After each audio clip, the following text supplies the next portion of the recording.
192 people were about to die. Both engines gone. Middle of the Atlantic. No runway. No hope. Then a woman in hiking boots, sitting in seat 8C, put down her paperback book and stood up. Nobody knew she was ex-Navy. Nobody knew her call sign was Glider. She walked into the cockpit and said, "I'll glide this in." Before you watch full story, comment below from which country are you watching. Don't forget to subscribe for more amazing stories. It was a Tuesday. October 12, 2019. The sky over the North Atlantic was gray. Flat. The kind of sky that goes on forever and tells you nothing at all. No clouds with shape. No blue breaking through. Just endless gray from one horizon to the other, the same in every direction, as if the world had decided to show nothing and mean nothing and simply wait. United Flight 938 had taken off from Boston Logan International Airport several hours earlier. The destination was London Heathrow. The aircraft was a Boeing 767-300ER. A big, twin-engine widebody jet built specifically for long ocean crossings. Built for exactly this kind of route, where reliability matters more than anything else and the water below goes on for hours and hours without a single place to land. There were 192 passengers on board, plus the crew. It was a full flight. Almost every seat taken. Most passengers were settled in by now. Some were watching movies on the small screens in the seatbacks in front of them. Some were reading.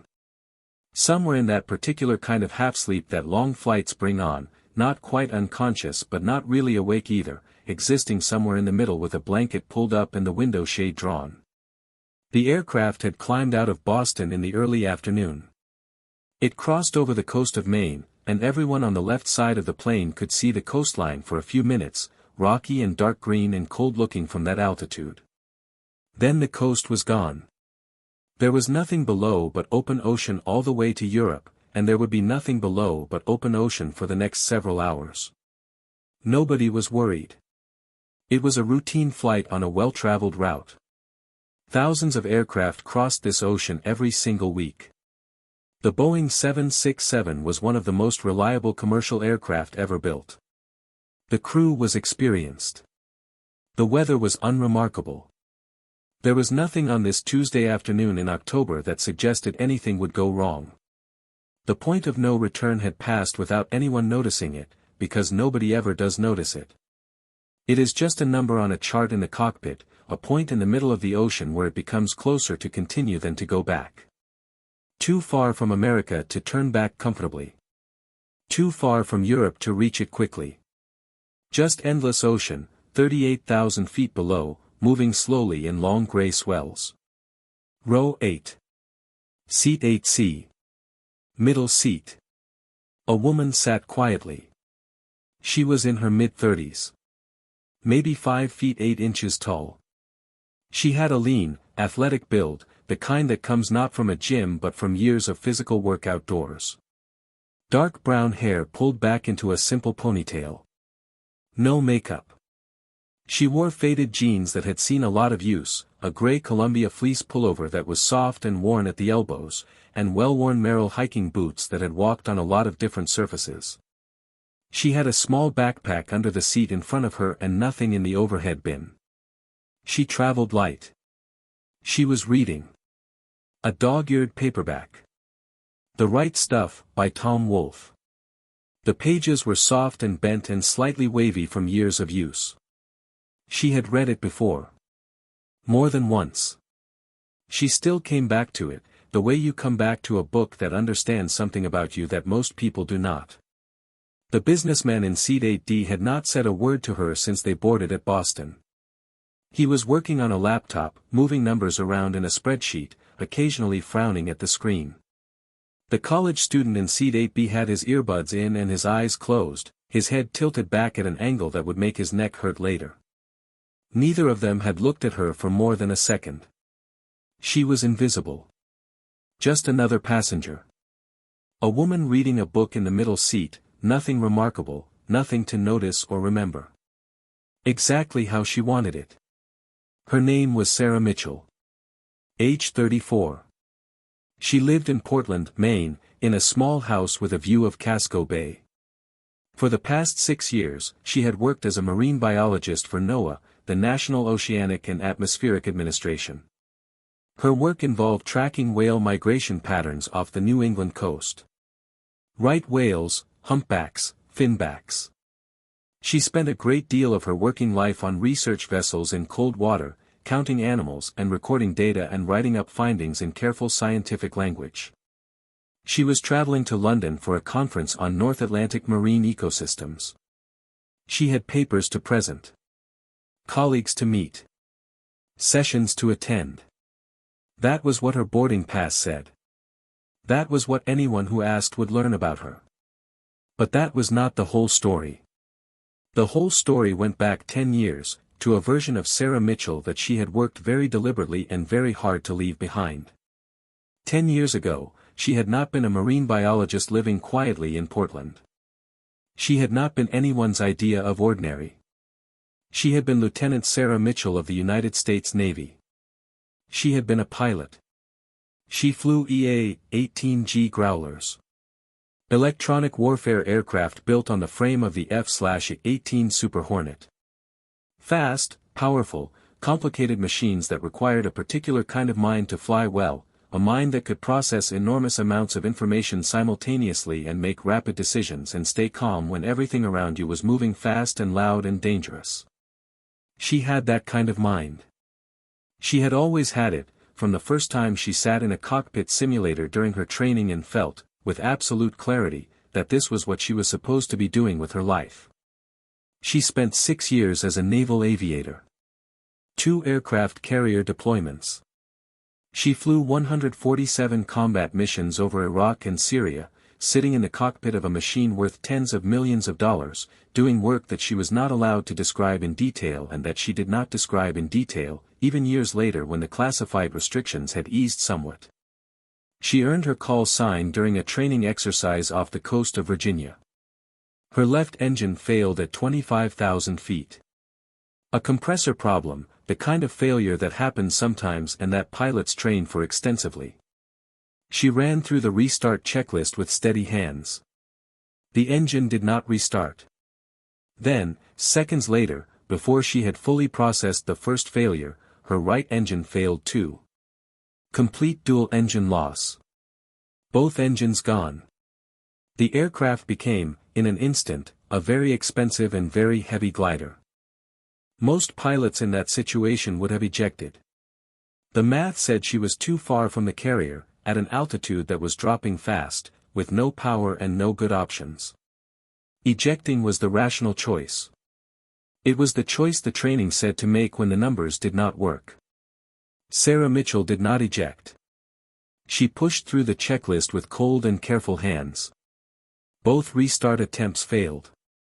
She accepted that the engines were not coming back and shifted her entire focus to energy management. She had 25,000 feet of altitude and a certain amount of forward momentum and the physics of lift, and those were the only tools she had, and she was going to use every single one of them. She flew that dead Growler on pure glide energy for what felt like a very long time. She managed her airspeed with precision, holding exactly the right number on the indicator, not a knot faster than she needed and not a knot slower. She managed her angle of descent, holding the nose at exactly the right pitch to maximize the distance she could cover before she ran out of altitude. She talked to the carrier on the radio in a calm voice and told them what was happening and what she was going to do. She brought the aircraft down from 25,000 feet in a long, controlled, engineless descent. She set up the approach to the carrier deck with the same precision she would have used if both engines were running perfectly. The carrier was moving through the ocean below her, a small gray rectangle from altitude that grew larger as she came down. She flew the approach. She held her speed. She held her angle. She crossed the threshold of the carrier deck at exactly the right height and exactly the right speed and put the tail hook down and caught the 3-wire and rolled to a stop. Zero engine thrust. Pure glide. Perfect landing. Her instructors stood on the flight deck and did not say anything for a long moment. Then one of them said, "That's glider." The name stayed with her for the rest of her Navy career. She logged 1,847 flight hours in total. 623 carrier landings, including the one that gave her the call sign. She got very good at putting aircraft exactly where they needed to be, in exactly the right way, at exactly the right moment. That particular skill, that combination of precision and calm and total commitment to the mathematics of flight, became the deepest part of how she understood herself as a pilot. Then, 8 years ago, she left the Navy. It was not a choice she made freely. It was not something she wanted. She received a medical discharge, and the reason was not physical. She had developed PTSD from a classified operation that went wrong in a way that she still did not talk about and never would. People had died. She had been there. She had seen things and done things in the context of that operation that broke something inside her in a way that the Navy's doctors could not fix quickly enough to keep her flying. She tried to stay in the cockpit. She tried very hard, harder than most people would have, because flying was not just her job. It was who she was. It was the thing she had built her identity around since she was a teenager, watching Navy jets fly over the Maine coast and deciding that was what she was going to do with her life. Walking away from that felt like walking away from herself. But the panic attacks came when she least expected them. During climb, when the aircraft was accelerating through low altitude and her hands would start shaking for no reason she could name. During approach, when the precision required was highest and her mind would suddenly fill with images that had nothing to do with where she was. Once during a routine touch-and-go at a training base, the worst possible moment, the aircraft rolling down the runway for a normal training exercise and her body deciding without her permission that something was terribly wrong and that she needed to get out immediately. The aircraft knows when your hands are not right. Aircraft are honest that way. They respond to what you give them, and when what you give them is fear disguised as control, they respond to the fear. After 6 months of trying and failing to get the panic attacks under control quickly enough to maintain her flight status, she accepted the discharge.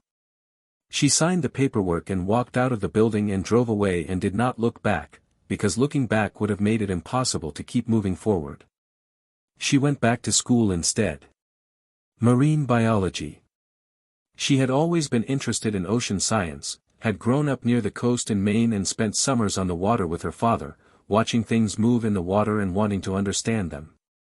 She enrolled in a PhD program at the University of Maine and threw herself into the work with the same total commitment she had brought to flight training. She was methodical. She was focused. She was smarter than most people gave her credit for at first glance, which had always been true and which she had stopped being bothered by.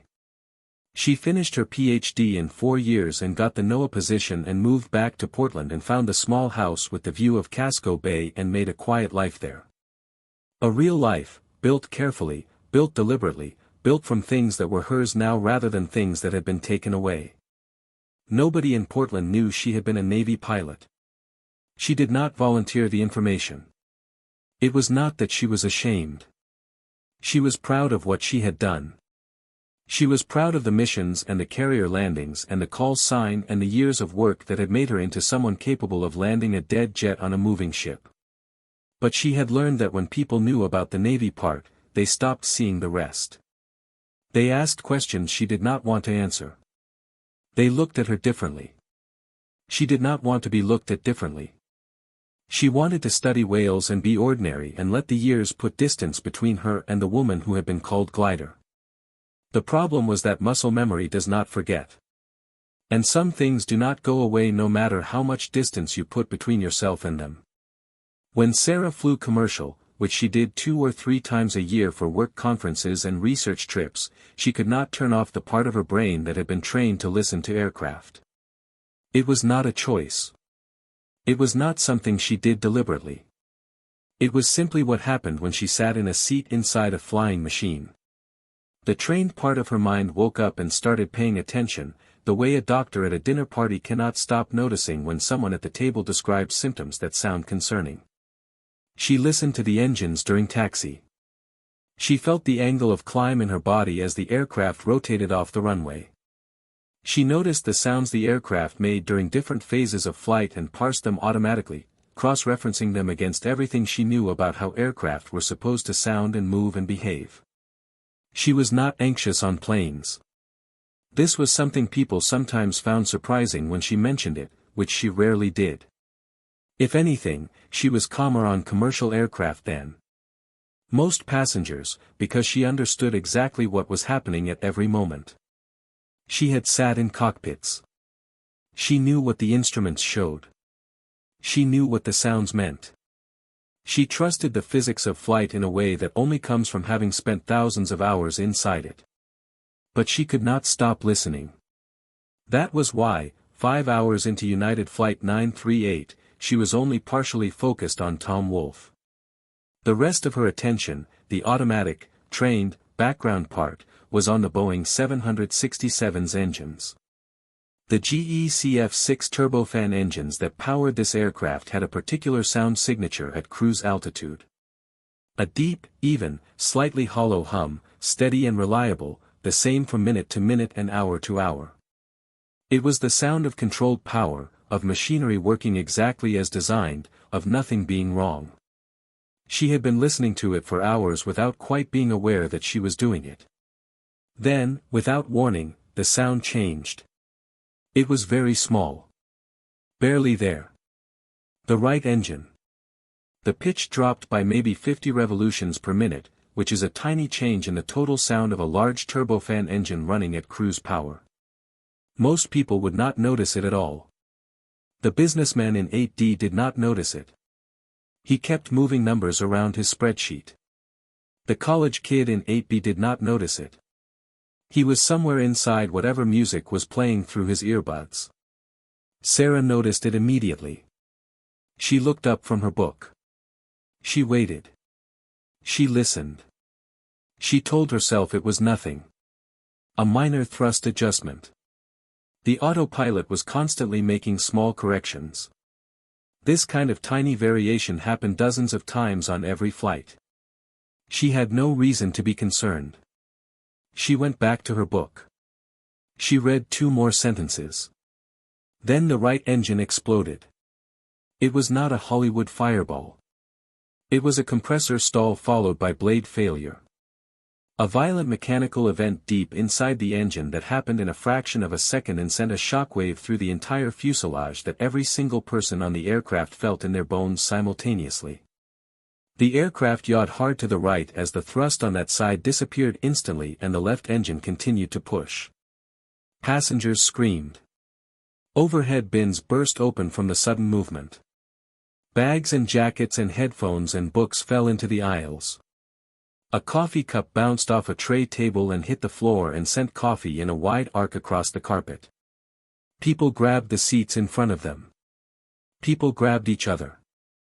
People made sounds that were not words, just fear coming out as sound. The cabin filled with the sharp, frightened energy of 192 people suddenly understanding that something had gone wrong. The PA system clicked on. "Ladies and gentlemen, this is Captain Anderson speaking. We have experienced an engine failure on the right side of the aircraft. Please remain calm. We are declaring an emergency and working through our procedures. We will be diverting to an alternate airport. Flight attendants, please take your seats." The captain's voice was controlled and professional. The product of 23,000 hours in cockpits and a personality that had always leaned toward steadiness rather than drama. Sarah exhaled slowly. She had already run the analysis in the first few seconds after the failure. A single-engine failure on a twin-engine ETOPS aircraft was serious. It was not routine. But it was manageable. Boeing had built the 767 specifically to fly transatlantic routes on a single engine if necessary. Extended-range twin-engine operational performance standards. The aircraft was certified for it. The crew was trained for it. They would divert. Iceland was probably the closest option. Maybe Ireland. They would land safely. Every person on this aircraft would be fine. The drama would be the story passengers told their families for years. She started to relax. Then the left engine changed pitch. She heard it happen and her stomach dropped before her mind had fully processed what it meant. The same subtle drop in RPM. The same slightly hollow sound shifting into something different. The sound of a machine starting to struggle. No. She gripped the armrest with both hands. Not both. Please, not both. The physics ran through her head instantly, involuntarily, the calculation her brain had been trained to make automatically in situations involving aircraft and altitude and distance. A 767 losing both engines over the open Atlantic. 5 hours from Boston. Roughly 4 hours from London. At 38,000 feet. The glide ratio of a 767 in clean configuration was somewhere between 15 and 17 to 1, meaning that for every foot of altitude lost, the aircraft traveled 15 to 17 feet forward. From 38,000 feet, in the best possible conditions, with perfect speed control and optimal configuration, that gave you somewhere between 100 and 120 miles of glide distance before the aircraft reached the water. The nearest land was nearly 400 miles away. The math was brutal and immediate and did not leave room for hoping it would work out differently. The left engine exploded. The sound was identical to the right engine's failure. A violent, cracking report that shook the entire airframe. And then the engines were gone. Both of them. Gone at the same time. The noise that replaced them was something she had never heard inside a commercial aircraft. It was not silence exactly. There was wind noise against the fuselage and the structural sounds of the airframe flexing and the sounds of passengers. But there was no thrust. No turbine spinning at power. No controlled combustion producing forward motion. Just the long, falling quiet of a dead aircraft. Descending through the sky over the North Atlantic. Carried forward only by its own momentum and the physics of lift, which were real and dependable but which were, at this altitude and this distance from land, not going to be enough. Some passengers did not understand what had happened yet. They had heard the second explosion and felt the second shudder and were still processing. Others understood exactly. A woman 2 rows behind Sarah began to scream with a sustained, high sound that was terrible to hear. A man across the aisle pressed his forehead against the window and said something low and private to the glass. People were grabbing their phones and calling people they loved, because when you believe you are going to die, the first thing most people want is the voice of someone who matters to them. The PA crackled again. Captain Anderson's voice. Still controlled, but different now. The stress was audible under the professionalism. Ladies and gentlemen, we have lost both engines. We are currently gliding. We are working to restart them. Please remain calm and follow all crew instructions. The panic in the cabin became louder. People were crying. People were shouting. A man near the back was saying, "We're going to die," loudly enough that people 3 rows away could hear him clearly. Sarah sat very still for exactly 4 seconds. She counted them deliberately, because the 4 seconds were necessary. Not for the counting itself, but for the process that happened during them. Her mind was running through everything at once and the 4 seconds were what she needed to let the calculation complete and the decision form clearly. The decision was, she could not sit in this seat. She unbuckled her seatbelt and stood up. She was not panicking. The panic was present, somewhere underneath everything else, a real physical response to a genuinely terrifying situation. But she had spent years training to recognize panic and act through it rather than being controlled by it. The training was running now. Clear and cold and automatic, the way it always ran when it was actually needed, which was the point of training. You do it 10,000 times in controlled conditions so that when the conditions are no longer controlled, the body knows what to do even when the mind is frightened. Her mind was also running the numbers. Dual engine failure over the Atlantic. Almost impossible. The 2 engines had different fuel systems and different ignition systems and were maintained according to redundant checklists precisely because losing both simultaneously was supposed to be essentially impossible. But it had happened. The cause could be contaminated fuel. Could be volcanic ash in the flight path that both engines ingested simultaneously. Could be some catastrophic maintenance failure that had affected both engines through a shared system. The cause did not matter right now. What mattered was that from 38,000 feet, this aircraft could glide approximately 100 to 120 miles. They were roughly 900 miles from any land. They were going into the ocean. The only question that mattered in this moment was, controlled ditching or uncontrolled crash. A controlled ditching was survivable. She knew this. She had studied it. She had trained for it. A properly executed ocean ditching in a large commercial aircraft, with the right approach angle and the right speed and the right relationship to the wave pattern, was survivable. People had done it and lived. An uncontrolled crash into the ocean was not survivable. The deceleration forces would destroy the aircraft's structure instantly.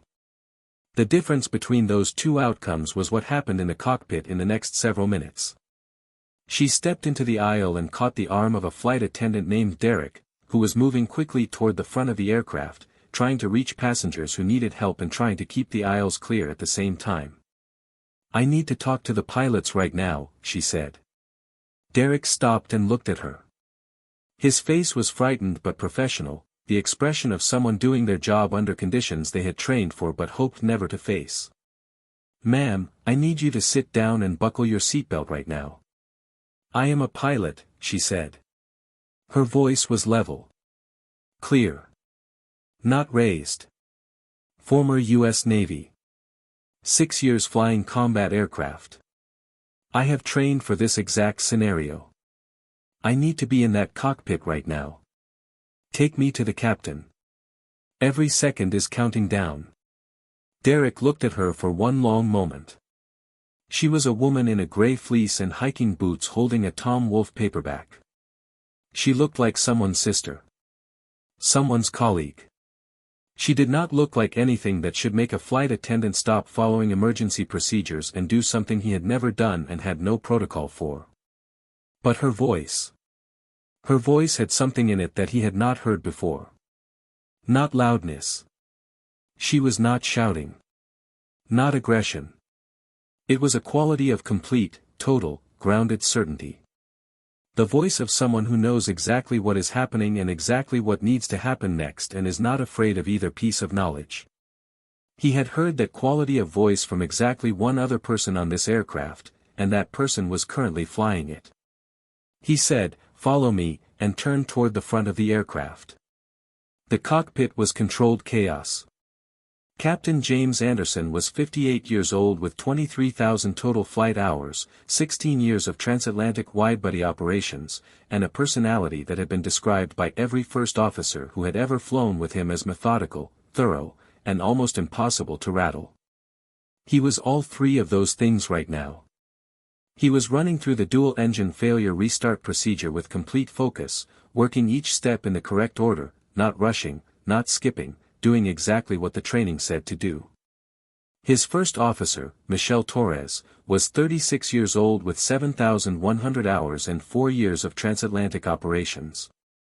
She had the emergency checklist open on her knee and was working through it line by line with careful hands, calling each item as she completed it, keeping the rhythm going, doing her job.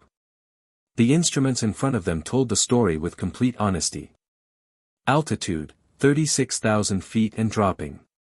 Airspeed, 250 knots. Rate of descent, 1,800 feet per minute. Both engines, completely dead.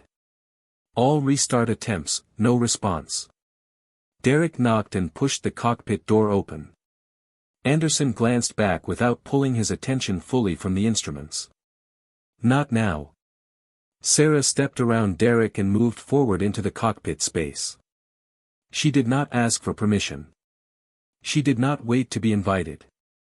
She moved to a position where Anderson could see her without turning away from the instruments, and she spoke clearly and quickly. "Captain Anderson. My name is Sarah Mitchell. I was a lieutenant in the United States Navy. I flew EA-18G Growlers for 6 years. My call sign was Glider. I earned that call sign by dead-sticking a jet aircraft from 25,000 feet onto a carrier deck with zero engine power. I completed SEER training and North Atlantic Ocean survival training. I have 1,847 total flight hours. I have studied ocean ditching procedure extensively. I know exactly what this aircraft is capable of in this situation, and I know exactly what needs to happen in the next 18 minutes. There are 192 people behind that door.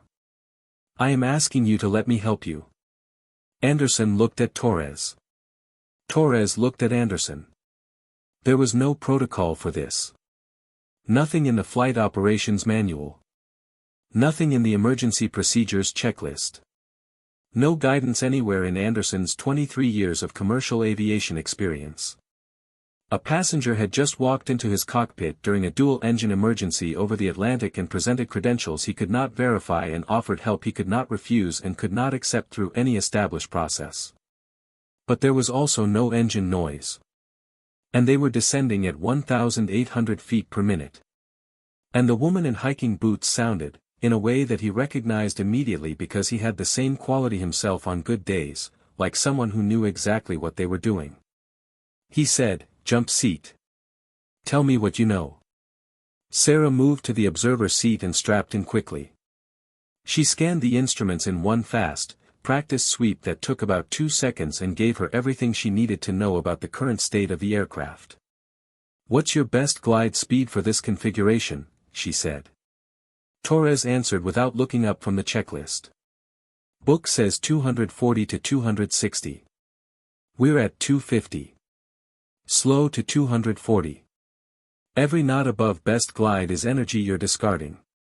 You want every foot of range you can get." Anderson made the adjustment.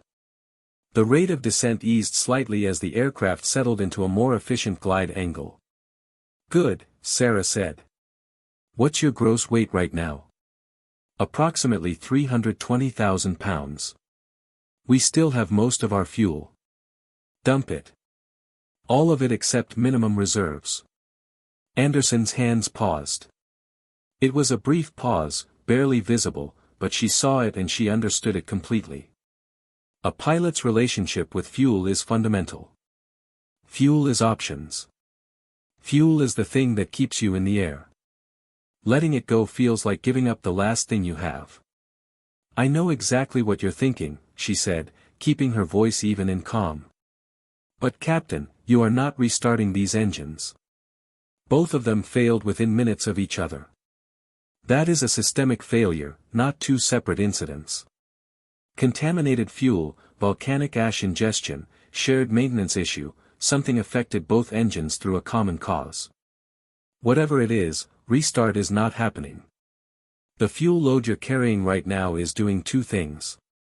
It is making you heavier than you need to be, which means you are descending faster than you have to, which means you hit the water sooner and with less control. And it is a fire and explosion hazard when you contact the water.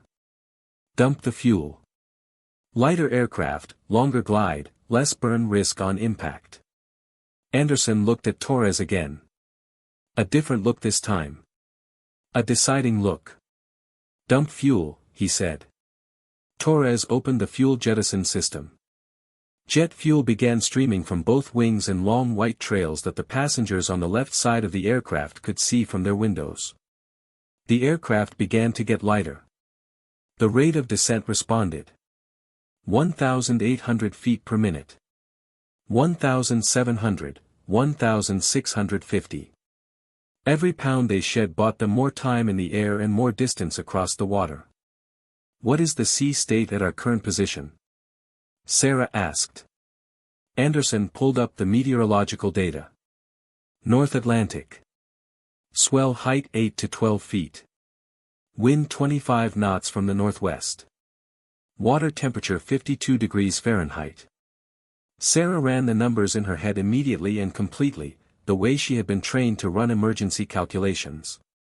8 to 12-foot swells were within the survivable range for a properly executed ocean ditching. The 52-degree water temperature was the critical variable. 52 degrees Fahrenheit caused incapacitation from hypothermia in approximately 30 to 60 minutes for an average adult. Children and elderly faster. Strong, fit adults somewhat slower. Rescue had to arrive within that window. What is the nearest surface vessel to our position? Torres was already working the radio. She made contact with Shanwick Oceanic Control, the air traffic management facility responsible for this section of the North Atlantic, within 30 seconds. Shanwick came back in 90 seconds with the information. A commercial container ship, 65 miles southeast of their current position. Estimated time of arrival at the projected ditching location, approximately 90 minutes. 90 minutes. 52 degrees. That was the equation she needed to solve. Captain, we need that Mayday call out and we need every vessel in range diverting to our position right now. People will survive the ditching. They will not survive 90 minutes in that water without rescue. Anderson keyed the radio. His voice was steady and professional. Mayday, Mayday, Mayday, Shanwick Oceanic, United 938, dual engine failure, ditching in North Atlantic, position 51 north, 30 west, 192 souls on board, requesting immediate emergency response and all available surface vessel diversion. Shanwick responded within seconds. All maritime rescue coordination was being activated. Coast Guard was being notified.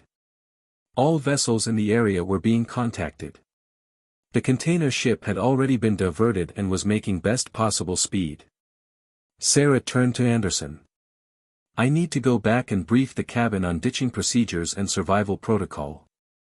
Can I use the PA? He looked at her steadily for one moment.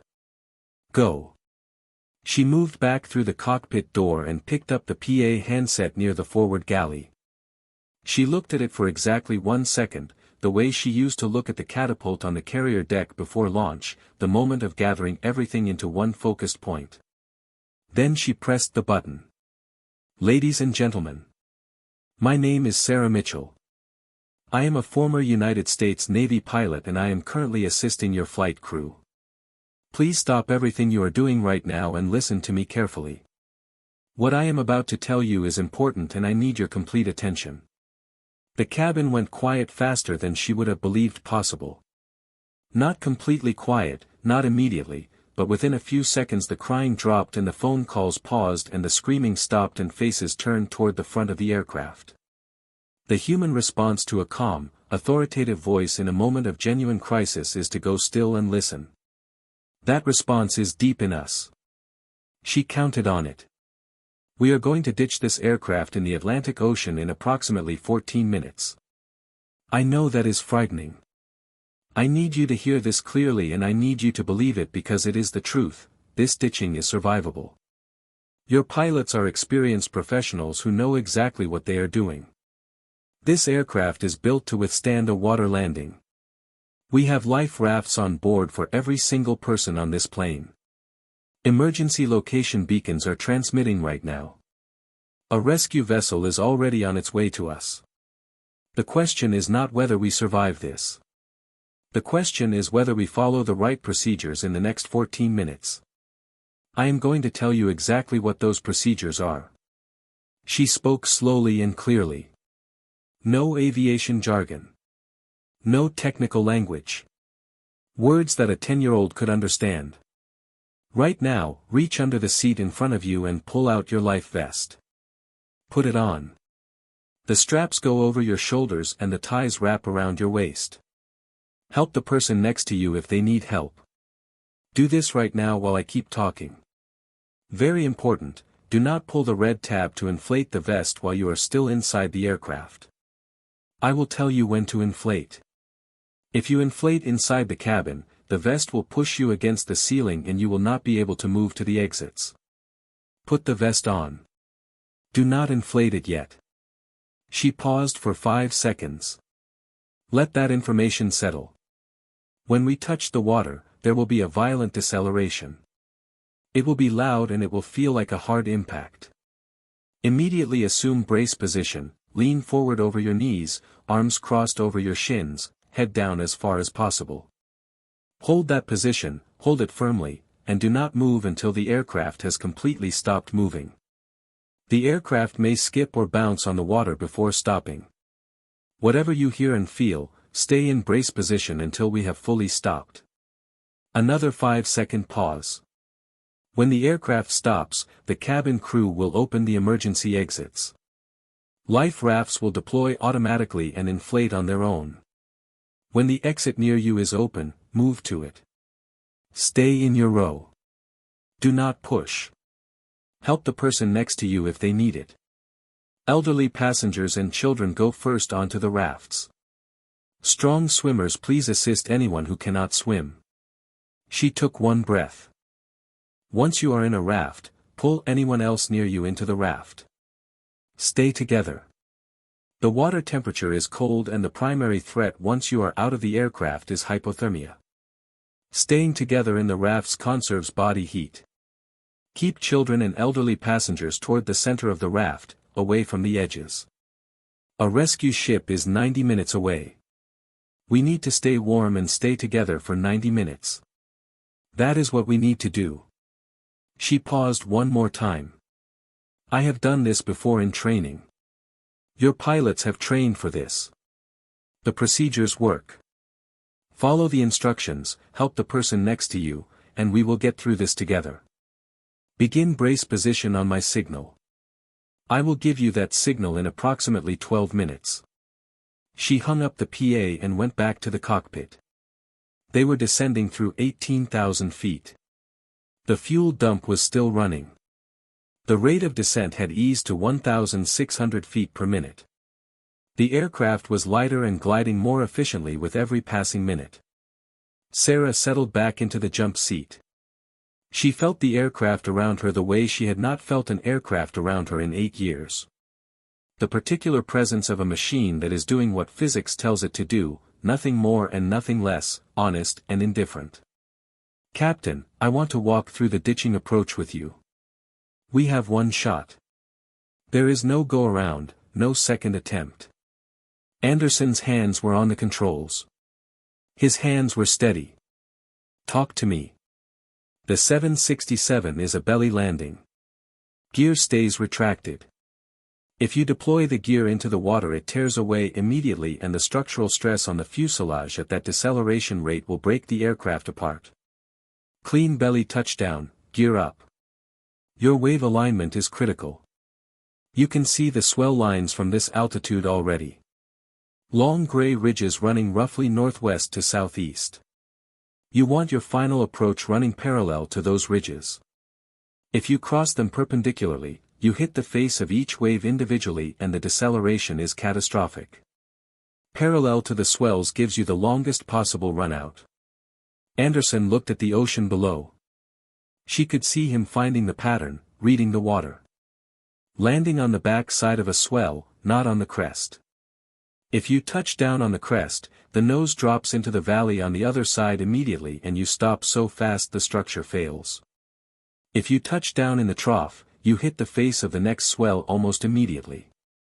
The back side of a swell is the longest, flattest surface available.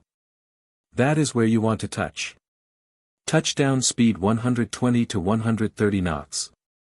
Below 120 and you lose too much lift control and the nose drops before you want it to.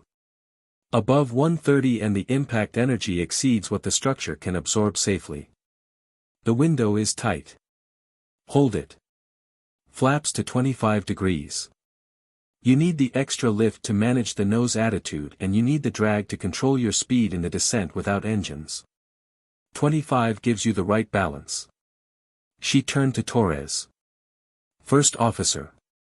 At the moment of water contact, cut all electrical systems. Everything.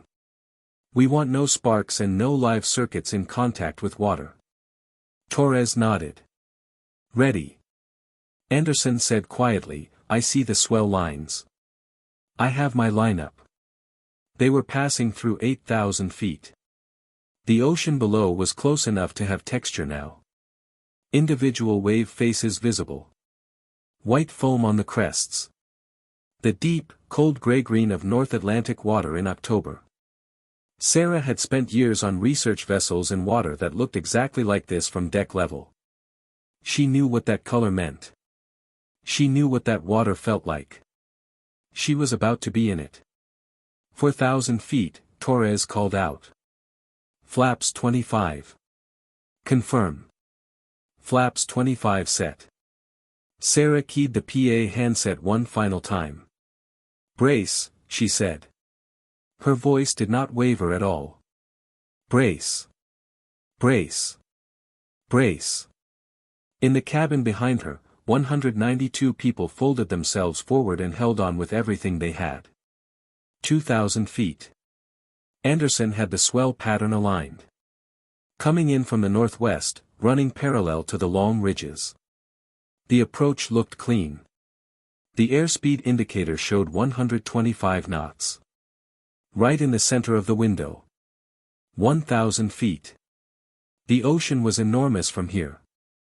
The individual swells moved in long, slow, gray processions.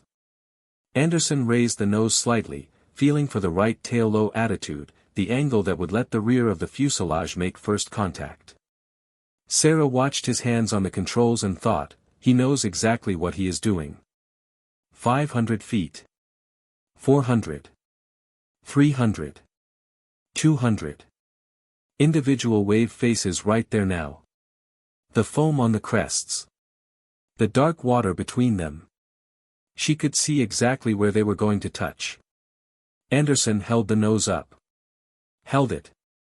100 feet. 50. She pressed herself into the seat and held her breath.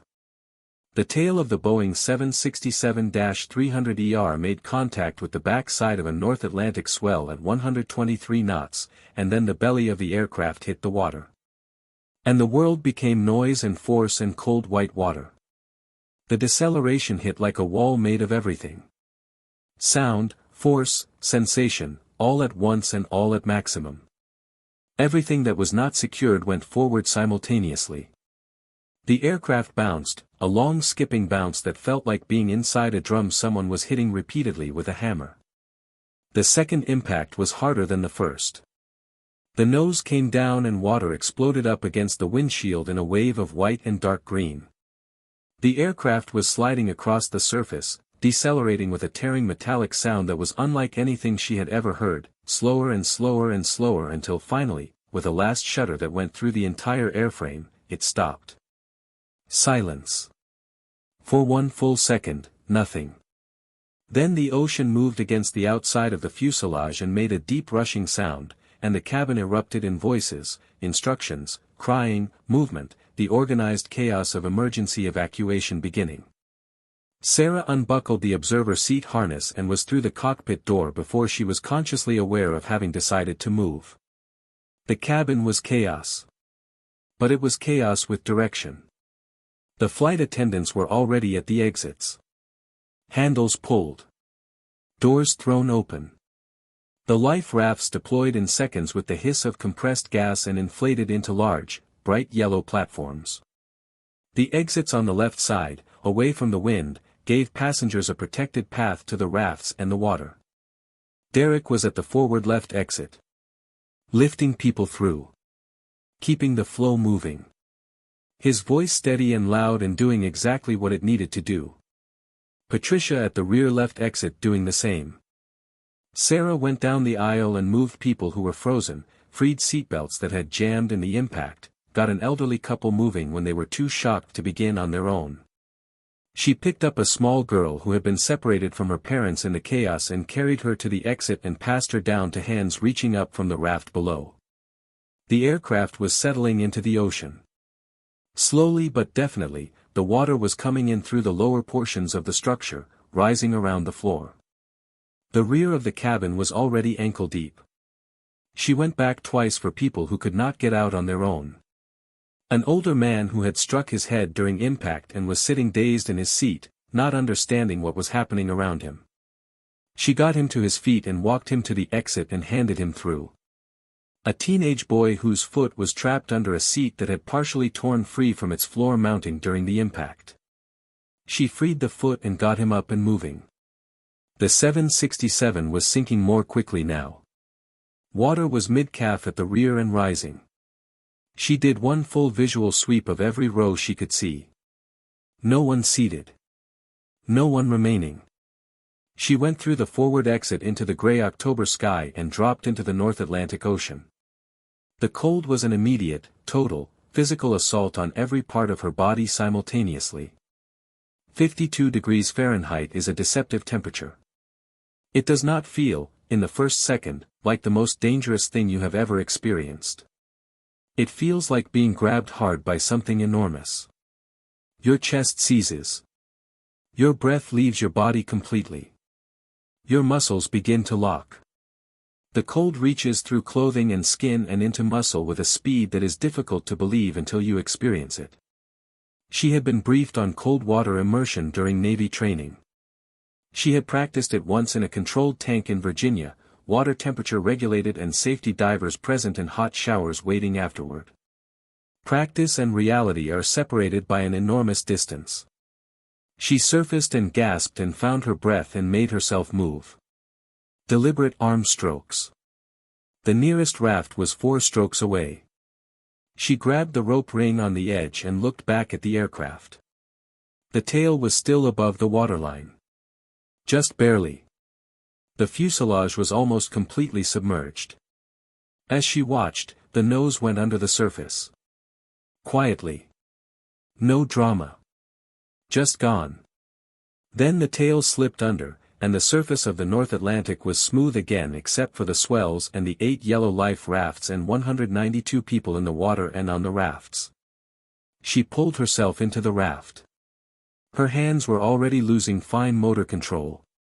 She could feel the cold doing its systematic work on her body, shutting things down in a precise biological order. She made herself move against it. She went around the raft and checked each person in it. Pulse. Breathing. Consciousness. Visible injury. She found 2 broken arms, 3 deep lacerations requiring pressure, and 1 man with a chest injury that needed monitoring. She organized people to press together, to put children and elderly in the center, to share body heat deliberately and continuously. Then she went raft to raft along the rope lines connecting them and did the same in each one. Assessing. Organizing. Keeping people talking, because a talking person is a person who is still warm enough to be conscious, and consciousness was what they needed to maintain for the next 90 minutes. She kept coming back to that number. 90 minutes. It was everything. She moved from raft to raft. She kept count. She fought the cold in herself at the same time, because she was wetter and more exposed than most of the passengers and she could feel the hypothermia working on her faster. She focused on movement. Movement generates heat. She kept moving. Captain Anderson found her in the 3rd raft, 30 minutes after the ditching. He was pale and wet and visibly cold, but his eyes were steady. He grabbed her arm. "You okay?" "I'm functional," she said. "How are you?" He said, "I've never ditched a plane before." She said, "You flew it correctly." He said, "You briefed the approach." She said, "You flew it." The swells moved under them. The wind was cold and constant from the northwest. Somewhere beyond the horizon, a container ship was pushing its engines as hard as they could go. At 45 minutes after the ditching, a Coast Guard Hercules aircraft appeared overhead. It circled all 8 rafts in a low pass and dropped survival supplies in waterproof packages. More thermal blankets. Signal flares. A handheld radio. The voice that came through that radio from the aircraft above was one of the best sounds Sarah Mitchell had ever heard. At 60 minutes after the ditching, the MV Atlantic Star came over the horizon. A large container ship, Hong Kong flagged, diverted from its route. Its crew had been preparing for this for 70 minutes. They had rope ladders over the sides and a cargo net deployed and crew members in bright orange safety jackets positioned along the rail. The ship's doctor had set up a triage area on the main deck. The transfer from rafts to ship was slow and difficult and took a long time. Getting 192 hypothermic people up the side of a container ship in 10-foot North Atlantic swells is not a process that can be hurried without creating additional injuries. Some people climbed on their own, slowly. Some were pulled up. Some had to be lifted in slings. The two people with broken arms required careful, slow handling. The man with the chest injury had to be evaluated before he could safely be moved. Sarah coordinated the transfers from the raft side. She made sure the most vulnerable people went first. She made sure no raft was skipped. She kept her count running in her head. She was one of the last people onto the ship. She climbed the rope ladder herself. It took considerably longer than it should have because her hands were not working at anything near full capacity and her legs were not much better. But she climbed it. One rung at a time, both hands moving deliberately, feet finding each rung with care. A crew member grabbed her arm at the top and pulled her over the rail. She sat down on the steel deck of the MV Atlantic Star and stopped moving for the first time in nearly 2 hours. Someone put a thermal blanket around her shoulders. Someone else pressed a cup of hot water into her hands. The deck was cold and metal and slightly wet with spray. It was the most solid, reliable surface she had felt under her since the cabin floor of the 767, and she was grateful for it in a way that she would not have been able to put into words even if she had wanted to try. The ship's doctor went through the survivors methodically and efficiently. Everyone had hypothermia to some degree. Mild for most. Moderate for some. Severe for a small number who had been in the water longer or had less insulation. The two broken arms were splinted and the patients given pain management. The man with the chest injury was placed under monitoring. Cuts and lacerations were cleaned and closed. Children were wrapped in every spare blanket on the ship and placed in the ship's warmest spaces. Elderly survivors were given priority for the heated crew quarters. Within 90 minutes of the last survivor boarding, the picture was complete. Minor injuries. Treatable hypothermia across the board. No permanent harm. No deaths in the ditching. No deaths in the water. 192 people had been on United Flight 938. 192 people were on the MV Atlantic Star. All of them were alive. Anderson found her again when the immediate medical work had settled down and people were beginning to warm up in the below-deck spaces. He came and sat next to her in one of the ship's common areas. Neither of them said anything for a moment. Then he said, "I need to know how you stayed that calm." She thought about it honestly. "Training," she said. "Then years of practice. Then the training again, when everything else falls away." "Your call sign," he said. "Glider." "Yeah. Because of the carrier landing. Because of that." He said, "Tell me about it sometime." She told him then, right there on the ship, while they were both still cold and still wrapped in thermal blankets and still surrounded by 192 people who were alive because of what had happened in the last 2 hours. She told him about the training exercise off Virginia. The altitude. The two engines failing in sequence. The math that said it was not possible. The decision to try it anyway because the alternative was giving up and she did not know how to give up in a cockpit. He listened to every word. When she finished, he said, "I will tell this story for the rest of my life." She said, "That's okay. I'd rather you leave my name out of it." He looked at her. "You don't want the credit." She said, "I want to go back to studying whales." The MV Atlantic Star docked in Reykjavik, Iceland 29 hours after the ditching. The passengers were met at the dock by United Airlines representatives, insurance adjusters, trauma counselors, family members who had flown in from across Europe and North America overnight, and a very large number of journalists. The story had broken on the news about 12 hours after the ditching and had spread with the particular velocity that survival stories always spread, because there is something in a story about people who should have died and somehow did not that catches hold of people everywhere and will not let go. The Atlantic ditching became front-page news worldwide.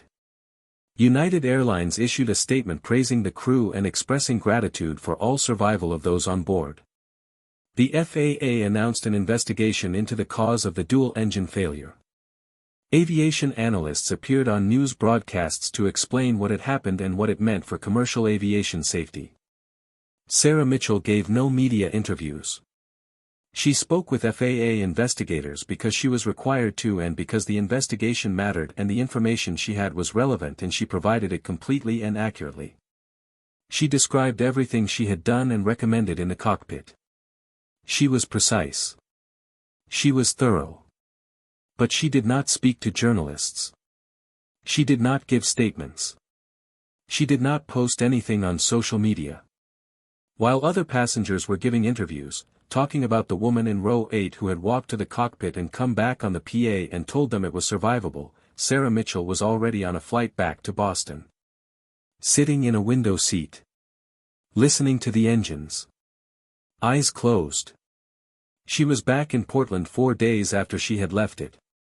She went to the Noah Field station and sat down at her desk and opened her email and started working through it. Her colleagues knew what had happened. Several of them came to her office that day. She answered their questions honestly and without elaboration. She used to be a Navy pilot. She hadn't talked about it because it was a long time ago and it wasn't relevant to her work here. She'd helped when it was needed. She was glad everyone was okay. She was glad to be back. There was a right whale migration paper that needed finishing.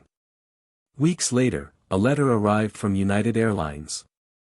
Formal. Official letterhead. A genuine offer of an accelerated path into their pilot training program, given her military background and what she had demonstrated aboard Flight 938. She sat at her kitchen table and read it twice. She thought about what those 18 minutes had felt like. The cockpit. The instruments. Her hands knowing exactly what to do. Time slowing down and everything that wasn't essential falling away. The particular feeling of being completely inside a problem that you know how to solve and solving it. She had felt, in those 18 minutes, more like herself than she had in 8 years. She also thought about the panic attacks. The ones that had ended the Navy career. She had not panicked in the 767's cockpit. But the emergency had come to her. She had been needed rather than waiting and responsible for everything from the beginning. She did not know if that distinction would hold across a career of daily commercial operations. She did not know if she trusted herself enough for that. She filed the letter in a drawer. Not thrown away. Filed. Because throwing it away would have been an answer she was not ready to commit to. And then she went back to work. When people in Portland asked her about what happened, she told them the truth without drama and without performance. She had been a Navy pilot. She had left because of PTSD. She had built a new life. On a flight to London her old training had come back when it was needed and she had used it and it had worked. Muscle memory doesn't forget, she told them. Training doesn't disappear when you walk away from it. You carry it with you without knowing. And sometimes, in the right moment, it answers when something calls for it. That's not a supernatural thing. It's just what happens when you put in the work. I put in the work. The work paid back one time, when it mattered most. I'm glad I was there. I'm glad I was able to help. I'm glad everyone is alive. She did not need anything beyond that. She did not need interviews or headlines or letters from strangers calling her a hero. She did not need people to know that the quiet woman who studied whales was once the naval aviator everyone called Glider. The whale work was real. The Portland life was real. The person she had made of herself in the years since the discharge was as real as anything she had ever been. What had happened over the Atlantic was not a return to her old life. It was not a sign that anything had changed permanently. It was simply a moment when the skills she had built did what skills do when they are real and deep enough. They showed up. Unbidden and sure, rising from somewhere below conscious thought to meet the emergency before the fear could catch up. Some doors close for a reason. She had made peace with that a long time ago. She was still at peace with it now. More so, maybe, than before. Because now she knew that what she had built in the years after the Navy was real in its own right, not just a substitute for what she had lost. The patience she had developed watching whales. The stillness. The ability to observe and wait and record without forcing the outcome. Those qualities had been in her voice on that PA in a way they might not have been if she had never stepped away from flying at all. She had spent 8 years learning to be still. That stillness had been exactly what 192 people needed. The FAA investigation concluded several months after the ditching. The dual-engine failure had been caused by contaminated fuel. A maintenance error at Boston Logan had introduced a chemical compound into both fuel tanks during the pre-departure fuel load. The compound was stable at ground temperature and at low altitude. Under the temperature and pressure conditions of cruise altitude over the Atlantic, it degraded and caused progressive damage to both GE CF6 engines simultaneously, leading to their failure in sequence within minutes of each other. The investigators said it was an extraordinarily rare failure mode. They recommended specific changes to fuel handling procedures, quality control protocols, and maintenance oversight requirements. The airline accepted all recommendations. The individuals responsible were held accountable. 192 people had been aboard United Flight 938 on October 12, 2019. All 192 walked away from the North Atlantic with their lives. Captain James Anderson retired from commercial aviation 2 years after the ditching.